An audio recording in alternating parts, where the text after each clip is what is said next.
What's going on, guys? This is Gainz Gaming. Today we are going to be talking about KvK. We are currently in the Eve of the Crusade in our KvK. This is Kingdom 2247, the kingdom I just recently migrated to. This will be my first KvK here in my new kingdom.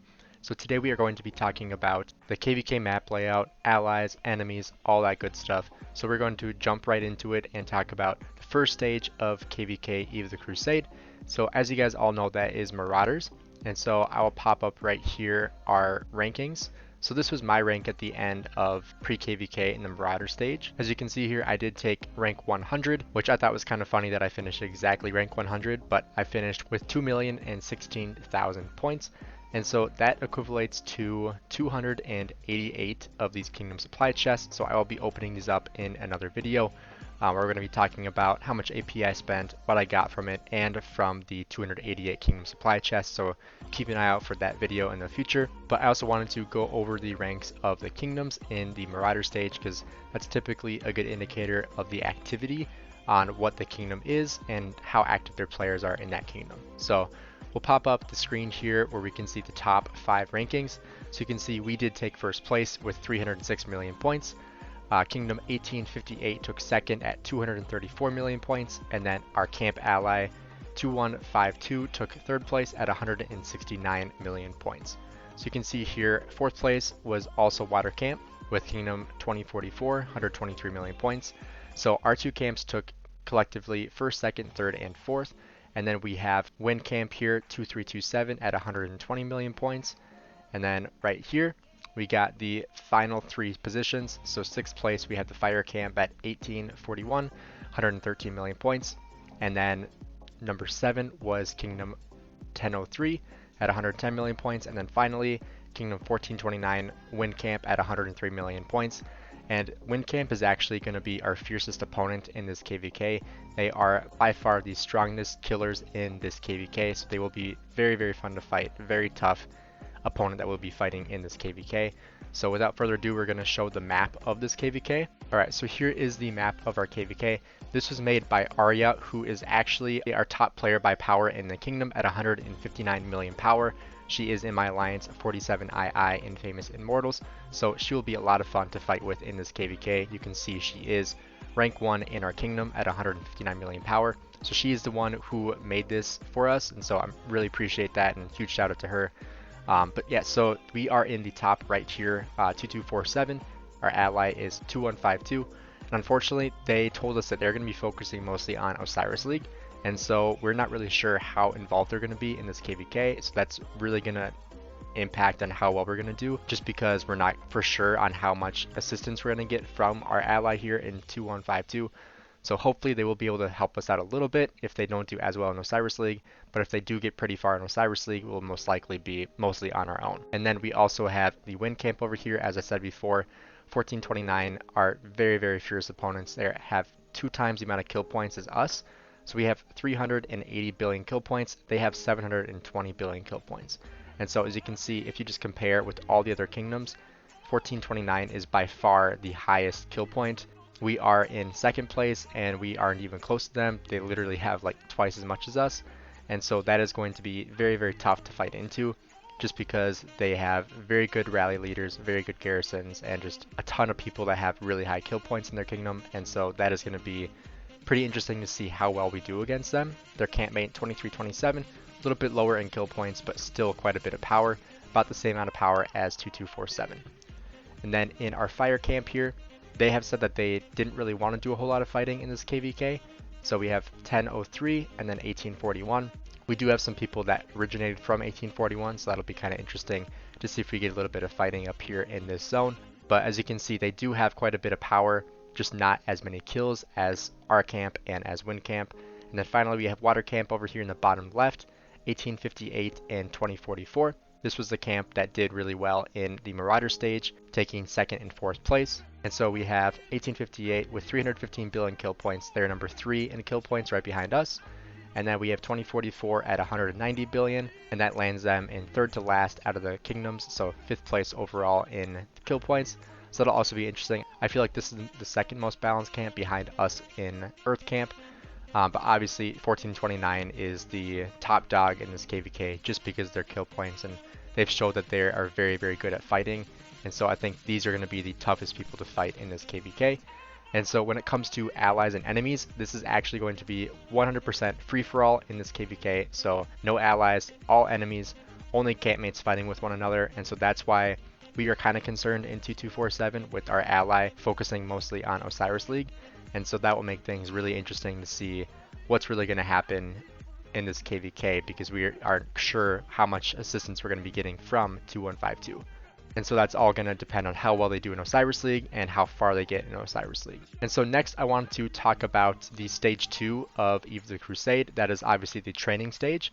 And so you can see the rankings did change quite a bit.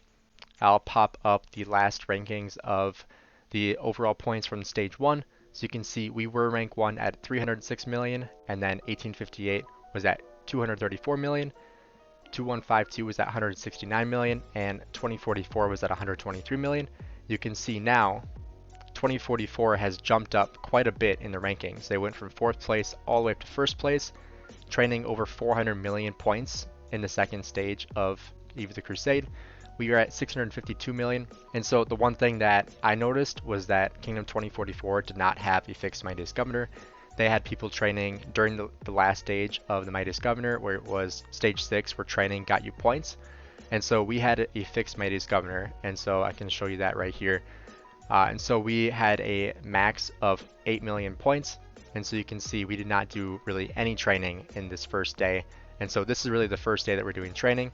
I trained about 2.7 million points, as you can see, because I finished at just over 2 million. So I went up to rank 73 when I did my training. And so if I take a look at my troops here, I do actually have a good amount of troops now. We're at 83 million power. I think this is actually my highest. Yeah, this is the highest I've been. And so if you take a look at my troops, I am actually over 1 million T5 infantry, which is huge. It was kind of my goal before this KvK, was to get over 1 million. And so that's super exciting. I know that we're going to need a lot of it. And on my farms, I did train all the points possible as well. And so I did train up to the 200,000 points here on all my farms just to get all these rewards and help out the kingdom as well. Be able to kind of help with my 7 farms that I have and be able to add a little bit more value with what I have available. And so as we can see here in the rankings, Kingdom 1858 is in 3rd place now. 1003 actually rose quite a bit at 350 million. 2327 fell down up to 335 million. Wind Camp also 1429 at 301 million. And then 1841 in Fire Camp at 298 million. And then our ally, who was in the top 3, is now in dead last at 280 million points. And so I'm not sure if they're also going to be pushing now that Mightiest Governor is over.